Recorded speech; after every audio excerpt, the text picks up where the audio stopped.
What is going on, everybody? It is Jackson, Andrew, and Chase from Dinger Dudes, and today we have another episode. Today we're going to be talking about some trade proposals, home run derby participants we want to see this year in Atlanta, and bubble teams that are around the 500 mark that we believe can make a playoff push. But we are joined by former member of Sports Out of Pocket, WSN alum, Myles Williams. Myles, thank you so much for taking time to join the podcast. How's your day going? Going good, man. It's a pleasure. I was really ready to do this. I've been telling y'all, hey, look, whenever y'all want to bring me on, I'll come talk about it. Hey, we're glad to have you on. Now we have like a full generation of Sports Out of Pocket members here. Unfortunately, Steven could not make it today. He had some other priorities he had to get to. But he's here in spirit. But starting off with some trade proposals, I know we've been talking about this the past few weeks, but the All-Star break is inching even closer. It's a couple weeks from today, and I'm gonna start off with a good buddy of ours from Seton Hall, Jackson Shank. He said that Paul Skeens, the Pittsburgh Pirates ace, gets dealt to the Dodgers at the trade deadline. I want to start with Miles on this. In a perfect world, I think that would be like perfect. Seeing Hmm. Skeens go to the Dodgers, obviously. Right now, I want to say his record's like what 4-9 right now with the Pirates. Obviously, we all know how generational Skeens is. Great strikeout guy. Well, even more though this season, he's actually been more so just been putting the ball in play like his team gets out so he can go longer. But I don't see that really happening. I mean, the Dodgers would love for them to be able to get Skeens, like I would say, but more so or not, Pirates know what they got in Skeens, and they don't want to give up that too easily. More so or not, they're still saying we have a chance to contend, not contend, but make a future of contenders with Skeen. But as of right now, they would just be too early to give up on Skeens and just dealing him away. So I don't think they're going to do it. It's all right. I wasn't disagreeing with what you're saying, Miles. I had the Braves game in front of me, and Acuna just made the dumbest base running blunder of his career. I don't know what Acuna was doing there, but no, Miles, I think you're right here. And this is an interesting situation here with Paul Skeens and the Pittsburgh Pirates because a lot of people, when you're talking about the worst position teams in baseball when it comes to future potential and just front office in general, some people are going to look at the Colorado Rockies as the worst. Some people might look at the Miami Marlins as the worst. I think the Pittsburgh Pirates by far had the lowest future in the MLB right now because A, they've got a front office owner who has no idea what he's doing, and he hasn't been knowing what he's been doing for the last few years. Secondly, their farm system probably is the worst in baseball. And it's unfortunate because you look at a guy like Paul Skeens, and that's 100% a shape-shifting future guy that any organization would be dying for. But I just don't think the Pirates have any use for him because, I mean, if we're talking realistics here, I don't think the Pirates are set for a postseason run maybe 7, 10 years down the line because that's just where they're at right now. And they don't have pieces to move around to get to where they are unless you're talking about Paul Skeens. And if there's any organization you want to shift Paul Skeens over to get the necessary pieces returned to build a future, it is the Dodgers because they're absolutely loaded. So I think this Pirates are looking at Paul Skeens as a guy. Whenever his rookie contract is over, he's gone, and I think they know that. I think a trade with Skeens is going to happen, but it's not going to happen this early. They're going to wait it out and see if something else can happen and move in motion before they make any moves first. But I think this year it's not looking like a trade's going to happen, but in the future, I think definitely so. It's kind of unfair to say that 7 to 9 years without a postseason run because you never know what could happen that time. And though the front office isn't good at all in Pittsburgh, they know what they're dealing with when it comes to Paul Skeens. I think you're absolutely right when you say that they have till the end of his rookie contract to impress him. Because let's say his rookie contract's over, he's ready to make a new deal, and Pittsburgh still has no sense of direction. That's when he's going to leave. But I think knowing how generational Paul Skeens is, it would be silly for Pittsburgh to trade him now. Pittsburgh's going to do everything in their power to put Paul Skeens in a winning position by the end of his contract. But if they're getting to that point and they have no direction, that's when they'll trade Skeens, but it won't be now. Look, I'm looking at this Paul Skeens, and I did a video on this a couple weeks ago. I'm looking at this. The Pirates don't have any farm system players to give up in a package that would be maybe with Paul Skeens if it Right. were to be a trade package. They don't have an offensive player in their farm system right now an above grade of 55. Yeah. So I'm looking at this. Paul Skeens is too generational. We saw what happened with Pittsburgh after they shipped Garrett Cole off to Houston. They are were no longer a contending team. Now, I had a little bit of higher hopes for them this season because Jared Jones had come off such a great rookie season, as well, such as Paul Skeens. Like he was supposed to be that number two guy, goes down with the season-ending injury. They have solid pitching. They don't have any sort of bats. They have no bats. Maybe like Brian Reynolds. I mean, I'm like he's above average at best. And I just don't see anything coming out of the Pirates shipping off Paul Skeens. But sticking with the National League side, we have a minor league and major league reporter for the Yankees and Mets, Julian Gallarte.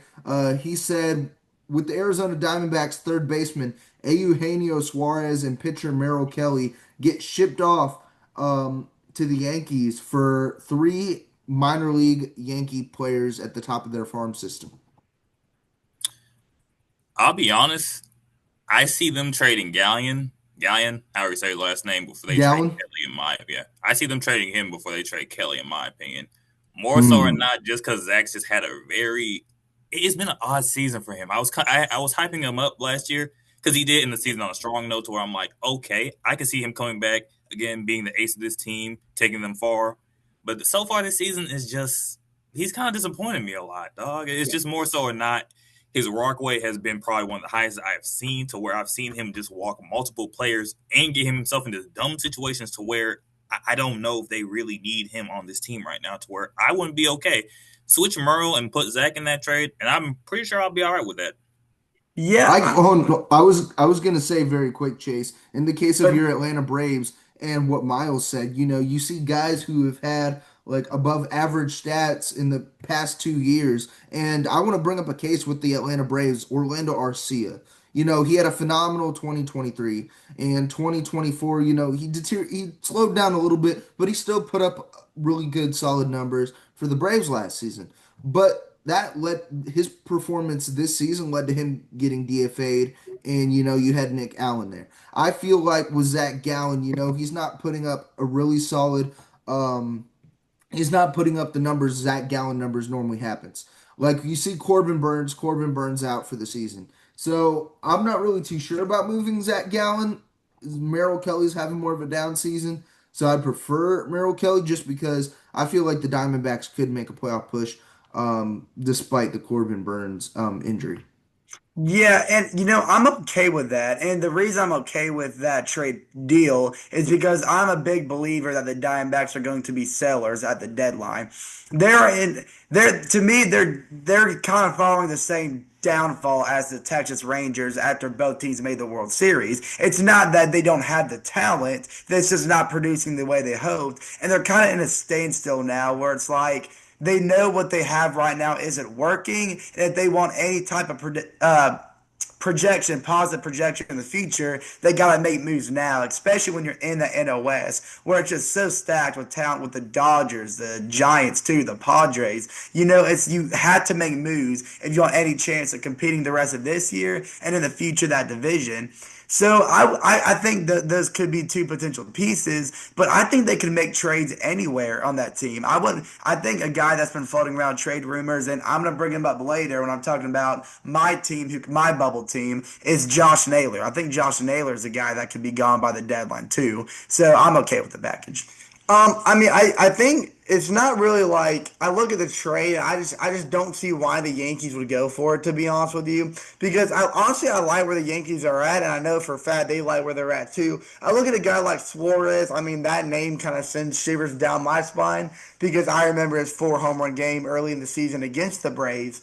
Even though he won the game, it was just still kind of painful to watch. But I mean, his batting average has mellowed to around 250 now, and he's just your average third baseman. He's the hype he grew in the first month and a half of the season is just really faded. And you're talking about three Yankees prospects. I mean, they got some of the best pitching in their farm system right now. And I know that's what Arizona would be targeting with those prospects if they were to be making any moves. But I just don't think the Yankees see that as a as a quality package enough to where they'll just be able to ship any of their pitching prospects to Arizona because those are guys they're going to want to build up and bring New York over the years because they've got a good rotation, but it's getting to the older age right now. And I Yeah. think if you mix young guys in with Max Fried in that rotation right now and for years to come, you're talking about one of the deadliest starting fives in all of baseball. So that's something that I know they're going to want to hang on to. So, I mean, it's a fine package. I just don't think it's something the Yankees would do, but something the Diamondbacks need for sure. Now, sticking with the Eugenio Suarez talk, our final trade proposal was sent in by our friends over at the Side Retired podcast. Shout out to Dylan and all of them. He said Eugenio Suarez gets traded straight up for their number, I believe, 14 prospect. I could be wrong about that. Rock Riggio. So if you do not know who Rock Riggio is, he's a second baseman prospect for the Yankees, one of their top prospects in their system. He's basically an Eugenio Suarez with better fielding. Eugenio Suarez is basically just a power hitter. He is a liability at third base, and I don't think he has any like fielding ability at all. I mean, he played in Cincinnati for years, and the Cardinals played against him for years in the late 2010s. So, does Eugenio Suarez get traded for maybe a guy? I know y'all don't know much about Rock Riggio, but I looked up his stats earlier today, and he's pretty solid. Miles, you go for it. I say go for the trade. Honestly, I would just see how it plays out. I really wouldn't see. It's not really a lose lose. You get a young prospect, you see how he plays. Honestly, I'm also a sucker for young prospects getting their chance to come up and prove their talent. I say go for it, especially I, if oh my bad, especially if the feeling's there. Yeah, you always take that. Oh yeah, you go, Miles, and that's exactly what I was gonna say. Yeah, 'cause fielding's the biggest thing for me. I mean, why not? Like you said, Miles, there's no really losing here on both sides. You can take a chance on a prospect like that, especially when it comes with great fielding. I mean, Suarez is always a guy the Yankees wouldn't. I mean, like you said, there's two trade proposals we already talked about that involved him going to the Yankees. So obviously, probably for Yankees fans, anyways, a sought out player. So I mean, it's not really a trade that I see there's harm on either side, and it could work out pretty evenly. Yeah, and I mean, defense is a big value point in baseball, anyways. I mean, it's the reason why the Braves, if I'm relating it to my team, it's the reason why the Braves hung on for Arcia for so long, even though his production at the plate was deteriorating, is because he had one of the highest fielding percentages in baseball. And you're seeing that again with Nick Allen, especially in two out situations. And Michael Ayers. And the monthly That's the report. only thing Michael Harris can do.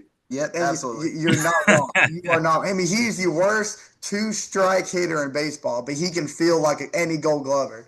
But I mean, but the monthly report for the MLB's defensive percentages came out, and I always look at them on the MLB app. And the Diamondbacks are sitting at 18, 19, kind of around that range, and all of their defensive errors have come from the infield. So obviously, that's an area the Diamondbacks are going to be looking to strengthen defensively before the deadline occurs. So yeah, why not go for a trade like that? Because it gets you what you want. It gives you that big prospect coming in. It gives the Yankees a power bat that they're always thirsty for. And the Yankees have a strong enough farm system where they can let a guy like that walk and be just fine. So yeah, why not? Rock Riggio is also at the young age of 23, so Hey, there we go. he right now I believe he is in Double A. But Eugenio Suarez is 33, almost 34 years old. He turns 34 in July, so I mean, the guy has 24 homers, 67 RBIs, but he's never gonna be like a versatile third baseman, a complete third baseman in my opinion. But sticking on the topic of the Arizona Diamondbacks. Let's get into our bubble teams. Now, I know, Miles, you sent me your bubble team, so I want to start with your first. Well, again, my boat team is Arizona Diamondbacks. They are, they're hovering around 500. I want to say they're like 504 right now. And with them, they've always been so compelling to me to be that team where it's like, this could really be their year if everything just goes right. But obviously, this is sports. Nothing ever goes a team's way. And with them, they Yeah. was looking really well. But then after that Corbin Burns injury, I said, dang, they said he heard it pop. I said, damn, I'm hoping it's not Tommy John. It's a Tommy John. I'm like, Jesus. Their whole their whole backlog of pitchers. I want to say AJ Pook. They've also lost Jordan Montgomery, still out. It's just been Hmm. whole. It's just been a very tough season for them overall. Justin Martinez as well, their top relief pitcher. Yeah, that him as well too. It's just been they've been losing pitchers left and right. Again, but it hasn't deterred them too much to where they're hitting with guys like Corbin Carroll, Ketel Marte, et cetera, et cetera. The rest of those boys, they've been able to keep games competitive just with their offense alone. But I do think it's a tough situation they are in. And like we did say with certain trades that they could make, I am personally high on them selling certain pitchers. Again, like Zach, he hasn't really moved me this year. Again, I used to be a huge advocate for him. I still do advocate for him, but it is also to a point to where it's like I'm kind of cool if they did trade you for some relief pitching to, also give the keys to Merle Kelly and let him say, hey, let's see what you can do. Take us where. And yeah, that's really just it with the AZ, honestly. Chase, I believe you also had Arizona.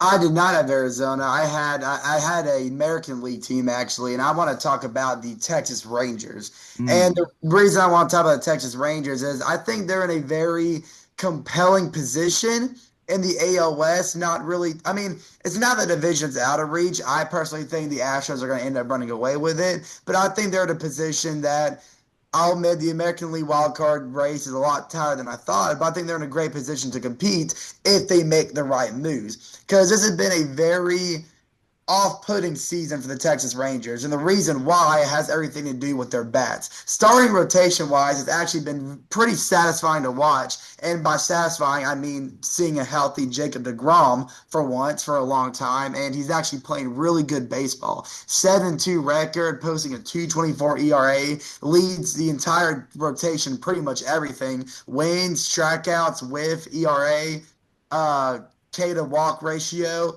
And so he's been their main guy in the rotation. We have other guys like Eovaldi, Andrews' surprise AL Cy Young pick at the start of the year, who's also had a really good year, 8-4 record, 156 ERA. The problem is that though these starting pitchers are doing great and doing very well, they are getting absolutely no run support from the bats whatsoever. And if you look all up and down the rotation, first of all, one thing you got to notice is they are very scarce when it comes to lefties. They have a whole bunch of righties, and other than Langford, they're all hitting like sub 240, 230 batting averages. And that's coming from players who were fantastic in the World Series year, like Simeon, Garcia. And they had off-season moves like Jake Berger, who was a fantastic home run hitter in Miami, but has been very subpar here in Texas. So if you ask me, they have a GM who has a history of not being afraid to make moves. And that's something that's absolutely going to be needed if they want any chance to compete. And they're going to need a big guy like Josh Naylor or a Marcell Zuna, who they know for a fact can be reliable when it comes to hitting and can maybe be a kickstarter for these bats that are just being very lackluster. Now, I do know they recently lost their hitting coach to the Atlanta Braves, of course, hires who I am not impressed with at all, by the way. So they are dealing with a transition with the same guys, having to learn under a new coach. That could definitely be a partial reason to the struggle. And you gotta also remember, we're not even in July yet, so plenty of baseball to be played. But I think considering they make the right moves, I mean, I guess they could use some bullpen help as well, but I'm mainly concerned with these bats. So if they get a more consistent, more powerful guy to help them with this lineup, then I think that this could be a team with the rotation that's already playing very well, could make a pretty big push for the postseason. Tyler Mahle is also a guy before he went down on the IL, Yeah, having a career year as well. I wanted to shout at him. yeah. Josh Smith. Mahle has been fantastic. He's the number two guy, number three guy. Like that top three, the 1, 2, 3, Eovaldi, Mahle, and DeGrom are like a top three Yeah. a dream team would want. It's just really that run support that matters. And Evaldi, I know that he recently went on the IL too, but based on the Yeah. recent report I saw, they're expecting no minor league rehab is going to be necessary, so not a serious injury at all. Now, Andrew, who is your bubble team? So I'm going to stick with the ALS as well. I'm actually going to go Ron Washington team over in Los Angeles of Anaheim. And by the way, Prayers for Ron Washington. if you would just stay in your side of the couch, I will send references to Ron Washington. You have your yab session, let me have mine. Go for it, man. Goodness Stay, gracious. Goodness gracious. And to think I let him share my mic. My goodness. Okay, but yeah, I am going to go stick with the Angels right now and prayers for Juan Washington, who might be with the Angels pretty soon. Whoa. Okay, that might have been too far. Love you, Juan. That's crazy. But yeah, let me get to talking here. So yes, same reason as Chase. I'm looking at the AL West side, not for the Angels to make a surprise push and potentially take that division, because that division is going to be ran by the Astros. I mean, the way they have ended the month of June and just surpassed the Mariners, who's had a really surprising season, just shows all the signs of them foregoing that division in the foreseeable future. I just don't see them letting up any soon. Their pitching looks great, but the Angels is a team that I think can match a really strong race for the wild card and well equipped with the Rangers as well. And I'm taking a look at the trade deadline because I think that's going to be the main proposition of which teams can pass who. Because again, you look at the Braves 2021 World Series, had it not been for those trade deadline acquisitions, the Braves would have never been there to begin with. And I think if the Angels want a postseason run, they're going to have to be looking at trading some of their young prospects that they called up early this decade, and they've got to kind of put their guards down and just be honest with themselves and say, hey, some things aren't working out. And I'm talking about their number three prospects, Joe Adele, who they've been trying to work through his growing pains over the last few years. But a lot of it's coming from, again, I look at Michael Harris and I compare these two very well. His two strike count approach. He's sitting with a 224 average right now, but he's got the fourth highest swing rate when he's up at the plate with two strikes. And I mean, again, and the Angels, I was listening to their broadcasters talk on one day, I think it was their play-by-play broadcaster, was on a podcast on MLB Network or whatever, and he was talking about the most frustrating thing with the Angels this year is how many clutch situations the Angels has let go of because of strikeouts and two count situations. So the Angels are going to be looking to acquire some guys with better plate discipline, and teams like the White Sox, the Mets, and reportedly the Athletics have reached out to the Angels for a guy like Joe Adele, and there was recent conversations. I don't know how rapid these conversations going right now of the Angels sending a whole package for Luis Roberts from the White Sox, which I think would be a massive acquisition. They can get that done, but it's not all damp for the Angels. They've got Taylor Ward, who has had a career season with the Angels right now, and they've got other guys around him, and I think most notable, a guy that I want to talk about is another one of their prospects that they have called up recently, Christian Moore, who's made an immediate impact for the Angels. Now, he's only batting at 167, but cut the guy some slack. He's only been playing for a few weeks, but offensively, he's shown a lot of promise. And I think so. My proposal for the Angels right now is you want to package a guy like Joe Adele, who's still very young and still has a lot of promise, and ship him over to a team like the White Sox, who are sitting or are in the construction zone right now, trying to work their way up, and they've got veteran guys like Luis Roberts who they're willing to give up if it means they get a young prospect in return, so they can continue to build a foundation of what their future is going to look like. So, and I think the Angels are just one of those moves away for making a strong stride towards the top of the wild card stand. Because even with the subpar roster they have right now, I mean they've been a very streaky team. I mean they're never really dropping more than one series in a row before they bounce back and win another, and they're playing up to pace with a lot of strong teams in the American League. Like they just came off a series against the Yankees where they took 2 of 3 in New York. And then we were just talking about the Astros. They just played a series against the Astros, and two of their losses in that series came from one-run games in which they had a chance to win it in the ninth inning, but lost because of a strikeout, which again is what the play-by-play commentator was alluding to. So it's just little mental errors that this team is making that's setting them apart from other wild card teams. And if they can make a trade to fix those clutch scenarios and get a guy like Luis Roberts, who has a lot more plate discipline for a young prospect, I think that's a trade that could skyrocket the Angels in the wild card standings. But I like I, what wa- I was gonna say I want to give my little 2 cents on the Angels before I go into my pick. go for Um, You know, you've been saying like the Angels need to make a trade. The Angels have been needing to make a trade for the past 10 years. Okay. They Good. haven't made the playoffs since 2014 and they got what, swept by the Tigers? You know, that Angels team, I haven't seen a complete Angels team since 2014, and that is saying something. Their biggest need is pitching. And you know, Yep. you're also looking like Luis Robert, you know, he did really well in 2023, 2022, but the past 2 years have been abysmal for him. Yes. Abysmal. He's been hitting under 230, like 225. Like he's just not the same player we've seen then. But I want to get in, we have 10 minutes left in this meeting, so I want to get into my pick. Go for it. Another American League team.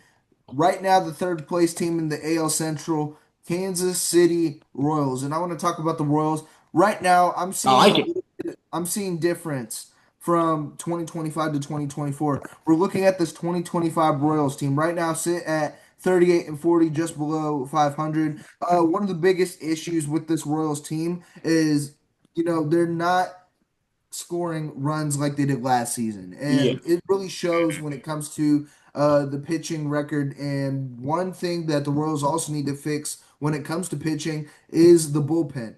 Cole Reagans hasn't played half of his games. Hmm. Cole Reagans hasn't played half of his games. And even when he's played, he hasn't been as productive as he has Yeah. been last season. Yeah. Seth Lugo started off really, really slow. One guy who's really skyrocketed since coming out of a Tommy John surgery is Chris Bubick. Chris Bubick has had a phenomenal season, a 6-4 record, a 2.30 something ERA. But the problem is, you know, after these guys exit the game, you get shot over to Carlos Estevez. Carlos Estevez is he's a setup guy. He's an 8-9 guy. Maybe they should extend him to maybe 6 through 8 or 5 through 8 if you know you give a Royals starting pitcher a short outing. But I feel like they need to make moves for guys at the deadline. Maybe like a guy like Hunter Harvey or maybe move for a guy like Raisel Iglesias. I'm saying not Raisel Iglesias isn't having the best year in Atlanta, but Trust and me. I We feel know. like you know he is a guy who could potentially get shipped off out of Atlanta. Um, and I feel like you know moving over to Kansas City would be a great fit for him because they need a solid reliever, and I'm just not seeing that outside of Carlos Estevez for that Royals bullpen, and they're competing in a division with the Guardians, the Tigers. The Tigers right now, like exceeded the level that I thought they were going to be in 2025 For after a sure. great 2024 start. And the Guardians, you know, under second year manager Stephen Vogt, has done phenomenal as well with guys bringing back like David Fry. David Fry has been phenomenal since coming back from his injury, and he hasn't had like a full like stretch of a season since the playoffs of last season. So the Royals, I feel like with a less competitive wild card race in the American League, I feel like the Royals are a team. If they get a fully healthy team, you know, they're and yet they have Bobby Wood Jr. I mean, Bobby Wood Jr. is doing his thing this season as well. So, you know, Royals are a team that I'm looking forward to. Now we have 7 minutes left. I actually have one more trade proposal for you guys, and this guy put on the thumbnail, and I can't put the thumbnail up if we didn't talk about this guy at all. You three Atlanta Braves fans here. There is a reigning Cy Young pitcher, Mr. Chris Sale. I've seen a lot of speculations. I've seen a lot of rumors. Does Chris Sale get shipped off before the trade deadline? Let's start with Miles. Let's go, Miles. What you got? Nah, I don't see them trading Chris Sale at the deadline. Honestly, I think Braves are gonna retain him if anything, and just see how the rest of the season plays out.